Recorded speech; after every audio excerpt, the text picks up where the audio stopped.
Hello everyone and welcome to this new quick NetSuite tutorial on how to approve journal entries in NetSuite. Today I'll show you how to activate and use the approval feature for journal entries. So let's start by navigating in the top menu in Transactions, Financial, and then we'll go to Make Journal Entries. So now the journal entry creation form has loaded. If you don't see the approved checkbox here, it means the approval feature might not be activated in your NetSuite settings. So let's go ahead and enable it.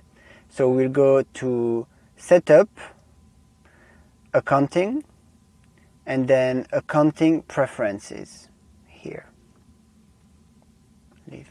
Once you're in the Accounting Preferences screen, you go on the General subtab. That should be the default you're on, but just double check that. Here you'll find the option Require Approvals on Journal Entries. So check this box to enable approval and then you save. After you've enabled this, you can return to the journal entry page. So I will refresh it. And that's it. Now you see the approved checkbox appears near the top of the journal entry form. So you just click and unclick depending on whether it is approved, and the system will remember your changes when you save it.